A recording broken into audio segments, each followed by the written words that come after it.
नमस्कार, very good evening. आज हम पढ़ रहे हैं सुंदरलाल शर्मा के बारे में। सुंदरलाल शर्मा यहाँ के हिस्ट्री के, न केवल हिस्ट्री के पर्सपेक्टिव से बल्कि सोशल रिफॉर्मर के पर्सपेक्टिव से, एक साहित्यकार के नज़रिए से बहुत सारे जो है एक वन मैन भूमिका निभाने वाले आदमी पंडित सुंदरलाल शर्मा, जिसको छत्तीसगढ़ के गांधी के नाम से भी जाना जाता है। तो उनके कार्यों के बारे में आज हम जानेंगे, उनकी भूमिका के बारे में जानेंगे, उनके महत्वपूर्ण योगदान के बारे में हम जानेंगे, क्योंकि ये एग्जाम में अक्सर इनके बारे में पूछते ही रहते हैं। मेंस में चाहे आप बात करें या फिर प्रीलिम्स में, तो दोनों एग्जाम में इसकी महत्वपूर्ण भूमिका होती है इनकी, और साथ ही साथ इंटरव्यू में भी इनके बारे में पूछा जाता है। तो इनके इम्पोर्टेंस को देखते हुए हमने इनके पर्सनैलिटी पर डिस्कस कर रहे हैं। जो फेमस पर्सनैलिटी हैं उनके बारे में हमने पहले भी डिस्कस किए हैं। फॉर एग्जाम्पल की आप बात करें रविशंकर शुक्ल के बारे में या ठाकुर प्यारे लाल सिंह के बारे में,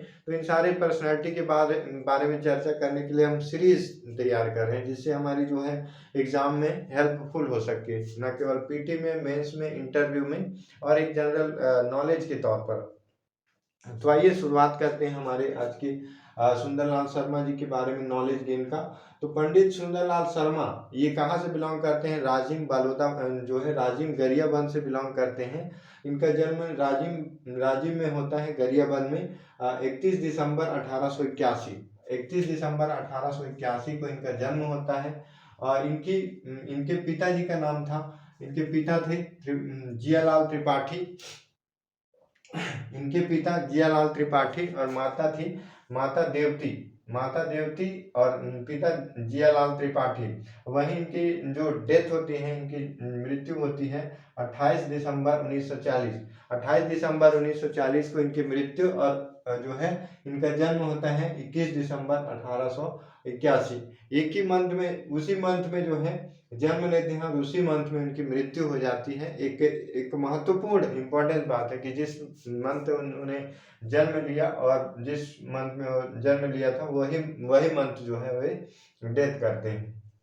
इनके पिता का नाम था जियालाल त्रिपाठी, माता देवती। इन्होंने सर्वप्रथम 1906 में समिति मंडल की स्थापना करते हैं। 1918 में छत्तीसगढ़ में प्रथम बार पांडुलिपि नक्शा तैयार करते हैं, और प्रथम बार पृथक छत्तीसगढ़ की कल्पना करते हैं कि छत्तीसगढ़ ऐसा दिखेगा करके एक पांडुलिपि तैयार करते हैं। 1918 में ही सर्वप्रथम जो है 1918 में ही सर्वप्रथम जो है जनेऊ धारण कार्यक्रम चलाते हैं। तो 1906 में समिति मंडल का गठन करते हैं, और 1918 में प्रथम पांडुलिपि नक्शा तैयार करते हैं, जिसमें पृथक छत्तीसगढ़ की कल्पना करते हैं पहली बार। 1920 में कंडेल नहर सत्याग्रह का नेतृत्व करते हैं। 20 दिसंबर 1920 को फर्स्ट टाइम जो है इनके अर्ज पर कंडेल नहर सत्याग्रह 1920 में होता है। 1920 में बाबू छोटेलाल श्रीवास्तव नारायण राव मेघावाली के साथ मिलकर कंडेल नहर सत्याग्रह का नेतृत्व करते हैं, पहला नेतृत्व करते हैं 1920 में, और ये सफल भी होता है कंडेल नहर सत्याग्रह। जो किसान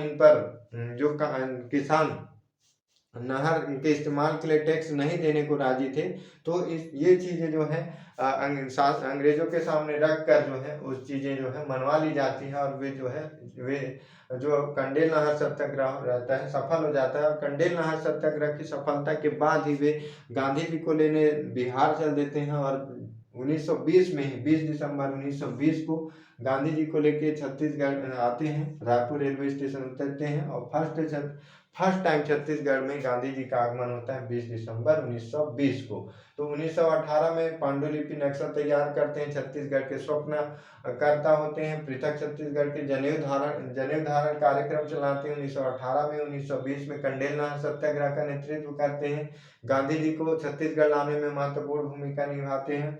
और 1922 में होता है, 1922 में जेल पत्रिका, जब असहयोग आंदोलन के दौरान उनको गिरफ्तार कर लिया जाता है, तो 1922 में रायपुर के जेल से ही वे पत्रिका श्री कृष्ण जन्मस्थली नामक एक पत्रिका निकालते हैं, जो कि जेल पत्रिका जो कि केवल जो है टोटल 18 पेज की होती है जेल पत्रिका, कृष्ण की जन्मस्थली नाम की पत्रिका। और सिहावा जंगल सत्याग्रह में ही महत्वपूर्ण भूमिका, 1922 में जो सिहावा सत्याग्रह होता है उसमें भी वे महत्वपूर्ण भूमिका निभाते हैं।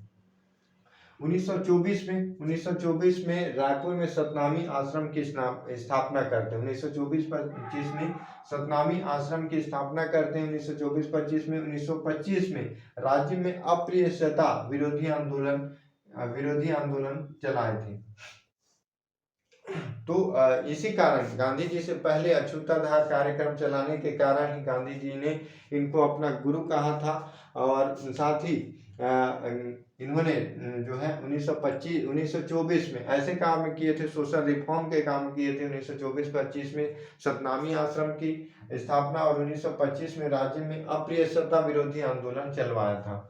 तो ये था इनकी महत्वपूर्ण भूमिका। और जो है छोटे लाल बाबू के साथ कंडेल नहर सत्याग्रह, सिहावा जंगल सत्याग्रह में भूमिका, कंडेल नहर सत्याग्रह में भूमिका, 1918 में छत्तीसगढ़ में पांडुलिपि के दृश्यकार, जनेऊ धारण कार्यक्रम, 1924 में रायपुर सतनामी आश्रम की स्थापना, 1925 में राज्य में जनेऊ धारण कार्य जो है अप्रियता विरोधी आंदोलन, 1920 के कंडेल नहर सत्याग्रह, 1922 के सिहावा जंगल सत्याग्रह, इन सारे में महत्वपूर्ण भूमिका होती है पंडित सुंदरलाल शर्मा के द्वारा। तो आइए हम एक बार रिवीजन करते हैं। 21 दिसंबर 1881 में इनका जन्म होता है। 28 दिसंबर 1940 में इनकी मृत्यु होती है। इनके पिता का नाम जियालाल त्रिपाठी, माता का नाम देवती है। राज्य में इनका जन्म होता है। 1906 में कंडेल समित्र मंडल की स्थापना करते हैं। 1918 में प्रथम बार पांडुलिपि नक्शा तैयार करते हैं, जिसमें पृथक छत्तीसगढ़ का सपना देखते हैं। स्वप्नकार इसलिए माना जाता है, प्रथम दृष्टाकार इनको सुंदरलाल शर्मा को। 1918 में ही जनेऊ धारण कार्यक्रम चलाते हैं। 1920 में कंडेल नहर सत्याग्रह का नेतृत्व करते हैं और ये सफल भी होता है। 1920 में ही गांधी जी को 20 दिसंबर 1920 में गांधी जी को छत्तीसगढ़ लाने में महत्वपूर्ण भूमिका होती है। 1922 में जेल पत्रिका जारी करते हैं, जो कि केवल 18 पेज का होता है। सिहावा जंगल सत्याग्रह में भी इनकी महत्वपूर्ण भूमिका होती है। 1924-25 में रायपुर में सतनामी आश्रम की स्थापना करते हैं। 1925 में राज्य में अप्रियता विरोधी आंदोलन चलाते हैं। और साथ ही छत्तीसगढ़ शासन द्वारा इनके साहित्य लेखन हेतु सुंदरलाल शर्मा साहित्य लेखन पुरस्कार दिया जाता है। और छत्तीसगढ़ में अछूतोद्धार कार्यक्रम चलाने के कारण गांधी इनको अपना गुरु कहते हैं। और इनकी महत्वपूर्ण भूमिका सिहावा जंगल सत्याग्रह, कंडेल नहर सत्याग्रह, इन सारे जो है सत्याग्रह में इनकी महत्वपूर्ण भूमिका होती है। तो ये था सुंदरलाल शर्मा की भूमिकाओं के बारे में, उनके कार्यों के बारे में। मिलते हैं नेक्स्ट जो सोशल रिफॉर्मर, जो फ्रीडम फाइटर है, उनके बारे में जानने के लिए। वीडियो अगर पसंद आए तो लाइक करना, कमेंट